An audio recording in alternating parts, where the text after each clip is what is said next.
My name is Linda Moore, and I never imagined that one single word no would turn my whole family against me. For years, I thought love meant giving without limits, but I learned that when love becomes duty, it slowly turns into chains. It happened on a quiet Tuesday morning. My daughter-in-law, Jessica, showed up at my doorstep with her usual bright smile and a sparkle in her eyes. "Mom, we have amazing news," she said, holding Andrew's hand. "We're having another baby." I froze. Those words should have filled me with joy. Instead, they felt like a heavy weight pressing on my chest. I forced a smile, but inside my heart whispered, "Not again." You see, for 6 long years, I had been more than a grandmother. I was the full-time nanny, the cook, the nurse, the substitute mother to 3 little children who filled my house with both laughter and exhaustion. When Jessica had her first child, I told myself, it's only for a few weeks until she learns. Then weeks became months, and months became years. I had built my life around their cries, their homework, their bedtime stories. Andrew worked long hours at the hospital, and Jessica, well, she always had something important to do. Hair appointments, yoga retreats, weekend trips with friends. Each time she'd say, "You're the best, Mom. I don't know what I'd do without you," and I would smile, hiding my tiredness behind polite laughter. But the truth was, I was living 2 lives, one filled with children who loved me, and another where my own needs didn't exist. My friends stopped inviting me out because I always had to say, "I can't. I have the kids." My knees ached, my back throbbed, and my savings quietly disappeared on diapers, formula, and preschool fees. Every night I told myself it's just for now, but now had lasted 6 years. So when Jessica stood in my doorway that morning, her hand on her belly, waiting for me to share her excitement, something inside me finally broke, not with anger but with clarity. I took a deep breath and said softly, "Jessica, I'm happy for you, but I can't take care of another baby." She blinked, as if I'd spoken a foreign language. "What do you mean, Mom? You've always helped. You love the kids." "I do love them," I replied, "but I can't keep doing this. My body is tired. My savings are gone. I've given everything I can." Her smile vanished. "But they're your grandkids," she said, her voice sharp now. "That's what grandmothers do." I shook my head gently. Grandmothers love. They don't replace the parents. For the first time in 6 years, I didn't open my arms to take the kids. I closed the door. And that single moment, the quiet sound of the latch clicking, was the beginning of the storm I never saw coming. The next morning, my phone wouldn't stop ringing. I knew it was Andrew before I even looked. When I finally answered, his voice came through tense and confused. "Mom, what's going on?" "Jessica said you refused to help her with the kids. She's really upset." I sat at my kitchen table, a cup of cold coffee untouched in front of me. "Andrew," I said quietly, "I didn't refuse to help her. I just said I can't raise another baby." He sighed, the kind of sigh that carries both guilt and denial. "Mom, they're your grandkids. Jessica needs support. You've always been there for us." That word support cut through me like glass. Support was bringing a meal, babysitting for an hour, helping in an emergency. What I'd done wasn't support. It was full-time parenthood disguised as family duty. "Andrew," I said, holding my voice steady, "I love those children more than anything, but this isn't fair. I'm exhausted."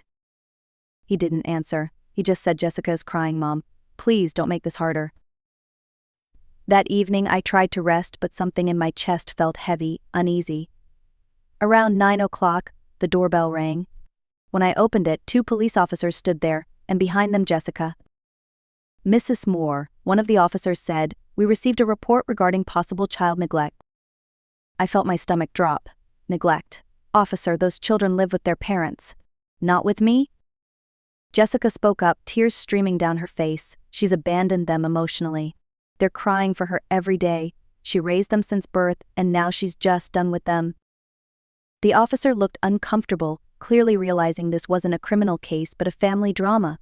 I showed them photos and messages proving that Jessica lived separately and that I had been helping voluntarily. They apologized and left, assuring me I had done nothing wrong. But Jessica stayed on my porch, her face no longer tearful, cold, determined. "You think you can just walk away after everything?" she hissed. "You're going to regret this." And that's when it hit me. She wasn't crying because she'd lost my help. She was angry because she'd lost control. That night, I sat in the dark, listening to the quiet hum of the refrigerator, and realized something terrifying.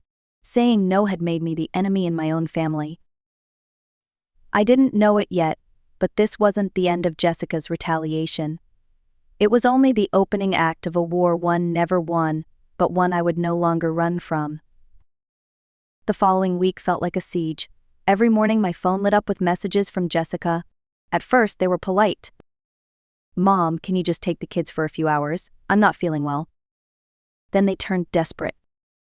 "Mom, the baby's crying nonstop and I can't handle it." "Mom, we're out of food. I don't have money for groceries." And finally, cruel. "If something happens to the kids, it'll be on you." Each message chipped away at my heart. The guilt was relentless. I had always been the person who showed up, who fixed things. To sit still, to not rush to help, it felt unnatural, almost cruel. But I also knew that giving in meant returning to the same cycle of exhaustion and resentment. Then one afternoon, I heard a soft knock on my door. When I opened it, I found my 6-year-old granddaughter, Lily, standing there, clutching a piece of paper with crayon marks. "Grandma," she whispered, "Mommy says you don't love us anymore." The words hit me harder than any insult could. I knelt down and pulled her into my arms. "Oh, sweetheart," I said, "there's nothing in this world I love more than you. But sometimes, grown-ups need to fix things that kids can't see."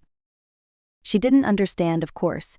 How could she? Jessica had turned my grandchildren into messengers of guilt. The manipulation wasn't just emotional, it was psychological warfare. That night, I sat in bed staring at my phone, dozens of unread messages glowing on the screen. I realized Jessica wasn't just trying to make me feel guilty. She was trying to break me down, to make me surrender the one thing I had just reclaimed: my boundaries. On the third day, she sent the children again, this time with her sister Megan. The woman stood on my porch, arms crossed. "You're unbelievable," she snapped. "What kind of grandmother refuses to help her family?" I looked at her calmly. The kind who's finally learned where help ends and abuse begins. Megan blinked, clearly not expecting that. She muttered something under her breath and stormed off, dragging the kids with her. When the house went quiet again, I sank into the couch, trembling but strangely proud. For the first time, I hadn't apologized. I hadn't explained myself endlessly. I had simply stood my ground.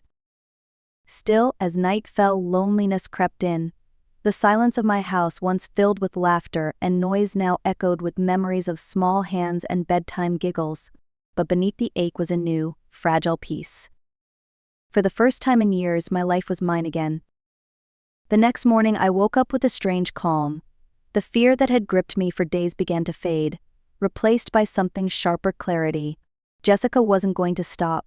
She had built her life on the assumption that I would never say no, that I would keep giving no matter how much it cost me. And for 6 years I had proved her right, but that ended now. I started with the simple step: proof. I went to the bank and asked for statements covering the last 6 years. The teller, a kind woman around my age, printed page after page of transactions: groceries, children's clothing, preschool tuition, medical bills, and endless diapers. When she handed me the stack, she glanced at me with quiet sympathy. "You must really love your grandchildren," she said softly. I nodded, my throat tight. "I do. That's why this hurts so much." When I got home, I added everything up, over $54,000. My entire savings account had become Jessica's personal child care fund. That afternoon, I drove to an electronics store and bought a small digital recorder. From now on, every conversation, every visit, every threat would be recorded. No more she said, she meant. I was done being defenseless. Later that day, my neighbor Martha stopped by. She had seen the police at my door a week earlier and wanted to check on me. Martha was 65, gentle but tough, with the kind of wisdom that comes from surviving her own storms. When I told her what had been happening, she sighed deeply. "Linda," she said, "you're not alone. My daughter did the same thing to me for years. Used my time, my pension, and my guilt. It's called elder abuse, emotional and financial." Her words hit me like lightning. Elder abuse. I had never thought of it that way. To me, it was just family problems, something private and embarrassing. But now I saw it for what it was: exploitation disguised as love. Martha told me about a small support group she attended every Wednesday at the local community center. "We're just a bunch of grandmothers learning how to say no," she said with a sad smile. "You should come?" I did. The following Wednesday, I sat in a circle of women, each with her own version of my story, different names, same pain. As I listened, something inside me began to heal. For the first time, I didn't feel crazy or selfish for wanting my life back. That night, I made myself a promise from now on I would document everything, protect myself, and fight back not out of revenge, but out of self-respect.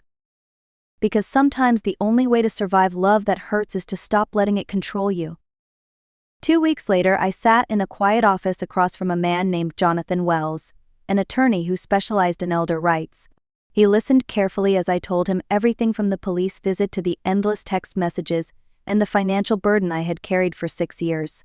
When I finished, he leaned back, folded his hands, and said something that changed everything. "Linda, you have no legal obligation to take care of your grandchildren. What you've described isn't family drama, it's financial and emotional exploitation." I stared at him, speechless. For so long, I had believed that saying no made me heartless, ungrateful, even cruel. But now a lawyer was telling me it was my right. Jonathan helped me draft a formal cease and desist letter.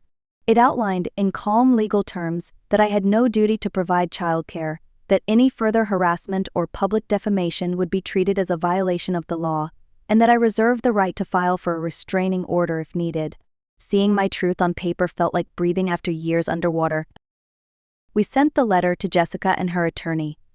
3 days later, her lawyer called Jonathan, trying to sound intimidating. "My client is concerned about Mrs. Moore's sudden withdrawal of support," he said. Jonathan's response was calm but firm. "Your client's concern doesn't override my client's right to live freely." When Jessica realized that legal threats no longer worked, she switched tactics again: character assassination. She began posting vague messages on social media, photos of the children with captions like, "When the people you love the most abandon you, remember that God never does." Her friends flooded the comments with sympathy. "You're such a strong mom. Those poor kids. How could anyone leave you in this situation?" Then came the call from my workplace. "Linda, we had an incident today," my supervisor said. "A woman came to the front desk crying, saying you refused to help with her children. She caused quite a scene. I didn't even have to ask who it was. Jessica had brought the kids to my job, hoping to humiliate me publicly." I felt my face burn with shame, but Jonathan's words echoed in my head: "You have rights." That night, I wrote everything down in detail, attached the photos, printed the messages, and stored the files in a folder labeled evidence. Something inside me shifted again. For years, Jessica had used my silence as her weapon, but silence was no longer my language. The next time she tried to paint me as a villain, I wouldn't defend myself with excuses or tears. I would defend myself with facts. 2 months after the legal letter was sent, the storm reached its peak. My sister Sharon was hosting a birthday party for her grandson and had invited the entire family. I hesitated at first, knowing Jessica and Andrew would be there, but something inside me whispered that it was time. Time to tell the truth, not in whispers, but in front of everyone who had judged me without knowing what I'd lived through. When I arrived, I could feel the tension immediately. Conversations quieted as I walked in. I could see the disapproval in some of my relatives' eyes. Jessica's stories had done their work. To them, I was the bitter grandmother who had turned her back on her family. Jessica made her entrance a few minutes later, wearing a fitted pink dress that showed off her 5-month pregnancy bump. She was radiant, graceful, and perfectly rehearsed. "Oh, Linda, you made it," she said in her honeyed voice, loud enough for everyone to hear. "The kids miss you so much. It's been hard doing everything on my own, but love makes you strong, right?" Her little performance earned a few sympathetic nods. I smiled politely, said nothing, and waited. When the time came for Sharon's toast, she clinked her glass and called everyone's attention. After her speech, I stood. "Before we cut the cake," I began, "there's something I need to say. It won't be easy, but it's long overdue." A heavy silence fell over the room. Jessica's smile stiffened. "For 6 years," I said, "I've been taking care of Andrew and Jessica's children every single day, from morning to night. I've spent $54,000 of my retirement savings doing so. I have every receipt and statement here." I held up a folder of documents. A murmur ran through the room. Jessica tried to interrupt. "Oh, come on, Linda, that's ridiculous." I raised a hand.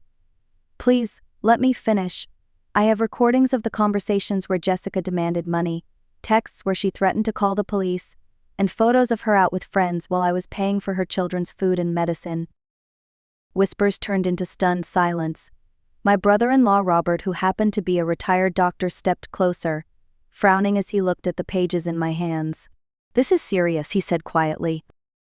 Jessica's voice broke through, shrill and trembling. "You're lying. You're making me look like a monster."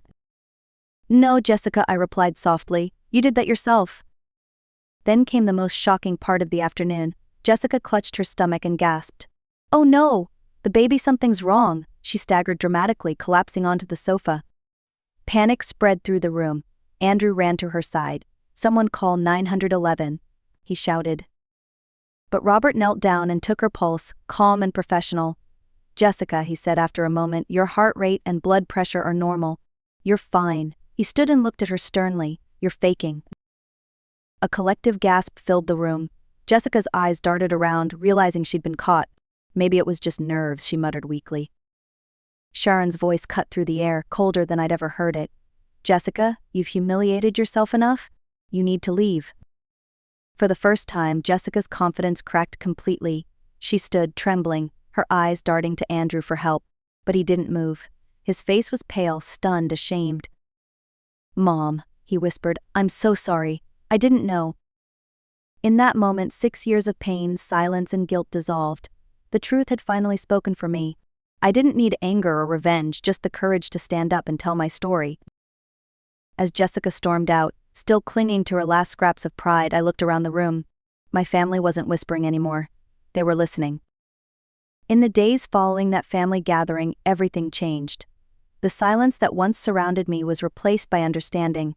Relatives who had avoided me for months began calling to apologize. "Linda, we're so sorry," Sharon said one evening. "We believed what Jessica told us. We didn't know what you were living through." I forgave them. They hadn't seen the truth until Jessica exposed it herself. But the biggest shift came from Andrew. For years he had been caught between loyalty to his wife and the blind comfort of denial. After that day, the fog lifted. He started stopping by after work, sometimes with the kids, sometimes alone. One evening he looked at me with tired eyes and said, "Mom, I can't believe how much you went through. She made me think you wanted to do it all, that you enjoyed it." I smiled sadly. "She needed you to believe that, son. That's how manipulation works." He nodded, his voice heavy. "She's furious now, says I betrayed her. But I can't defend her anymore. She lied to everyone." A week later, Andrew came to me again, this time with something that made my hands tremble. "Mom," he said quietly, "I found something." He placed a stack of papers on the table: bank statements, transfers, receipts. "She's had a secret savings account all along. Over $80,000. While you were spending your retirement on our kids, she was saving every cent of her own."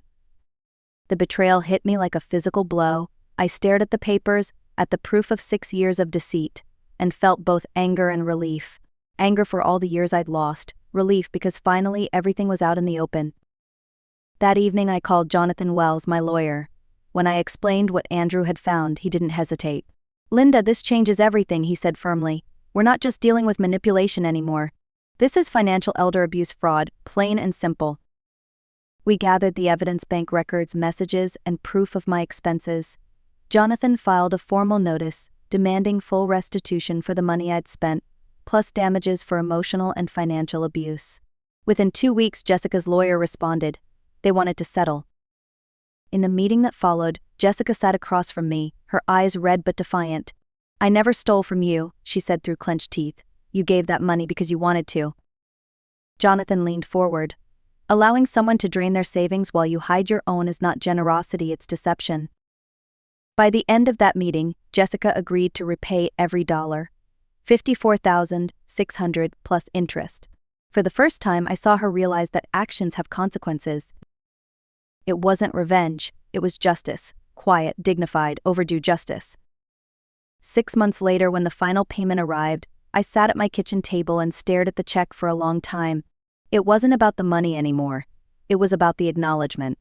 Every sleepless night, every tear, every sacrifice finally meant something. It was proof that I hadn't imagined the abuse, that my boundaries were valid, and that standing up for myself had been the right thing to do. Andrew had filed for divorce not long after the settlement. "Mom," he told me quietly, "I can't stay married to someone who used my mother like that." It broke his heart, but it also freed him. The children stayed with him most of the time now, and when they visited me, it wasn't because I was expected to raise them. It was because they wanted to. We baked cookies, played board games, and watched old cartoons together. When they grew tired or cranky, I simply kissed them goodbye and sent them home to their father. It was how it should have been all along. Jessica, meanwhile, faded from our lives. The family no longer defended her, her friends stopped commenting on her self-pitying posts, and her perfect image cracked beyond repair. She was left to care for her new baby alone, finally facing the reality of motherhood she had avoided for so long. I didn't feel triumphant. I felt peaceful. Justice had been served, and compassion had replaced anger. My neighbor Martha and I continued attending our Wednesday meetings. What began as 5 women had grown into more than 20. Each had a story like mine: a grandmother, a mother, a retired woman who had given too much for too long. Together we built a network of strength, reminding one another that love without limits isn't love at all. It's self-erasure. A year after the ordeal, I began speaking at local community centers about elder rights. At first, my voice trembled as I stood before strangers, telling them how I'd spent 6 years raising someone else's children. But the more I spoke, the stronger I felt. Women would come up after my talks, some crying, some nodding in quiet recognition. "Your story gave me the courage to say no," one woman told me. And that was when I realized that my pain had turned into purpose. Now, at 68, I finally have a life of my own. I travel with friends, take painting classes, and sleep through the night without worrying about morning feedings or school lunches. I love my grandchildren deeply, but I love myself too, and that balance is sacred. If you're watching this and see yourself in my story, remember this: love should lift you, not drain you. Boundaries are not walls, they're doors to freedom. And if anyone ever makes you feel guilty for saying no, look them in the eye and say what I finally learned to say with peace in my heart: enough. When I look back now, I sometimes wonder how I let it go on for so long. 6 years is a long time to live in silence, to convince yourself that exhaustion is love and sacrifice is duty. But what I've learned is that manipulation doesn't happen all at once. It starts small, with gratitude, with dependence, with a few harmless favors, and then grows until you forget who you were before it began. I often think about the woman I used to be. The one who smiled through her pain, who said yes when her body screamed no, who believed that saying no meant being unkind. That woman doesn't exist anymore. The day I closed that door on Jessica was the day I opened another one to myself. When I visit my grandchildren now, they run to me with pure joy, no guilt, no confusion. They know that Grandma Linda loves them, but they also know she has her own life. I tell them stories about my youth, teach them to cook, show them how to plant tomatoes in the garden. And when it's time for them to leave, I wave from the porch with peace in my heart, not the heaviness of obligation. Andrew often tells me, "Mom, you taught me more by saying no than you ever did by saying yes." He's right. Boundaries don't destroy families, they heal them. They teach people how to value your time, your energy, your humanity. Without them, love turns into a transaction. One evening, while cleaning out an old drawer, I found the handwritten letter Jessica sent months after the settlement. The ink had faded slightly, but the words were still heavy with regret. "I finally understand what I did to you," she wrote. "I thought you were strong enough to carry it all. I didn't realize that in using your strength I was breaking it." I read it twice, then folded it neatly and placed it back in the envelope. Forgiveness would come in time, but on my terms, not hers. Sometimes, late at night, I sit by the window and think of all the women who are still trapped in that same quiet prison. I once lived in women who love too much, give too much, and forget that they, too, deserve rest. I wish I could tell each of them what took me so long to learn. You don't owe anyone your life just because you love them. Love should never feel like servitude. Saying no doesn't make you cold, it makes you whole. So if you're listening to this, take this as your sign. Don't wait 6 years to reclaim your peace. Don't wait for permission to rest. Stand up, even if your voice shakes, and remember, the most powerful act of love you can give to others and to yourself is to set yourself free. And if this story resonated with you, don't forget to like, share, and comment below. You never know who might need to hear that one word that can change a life. No.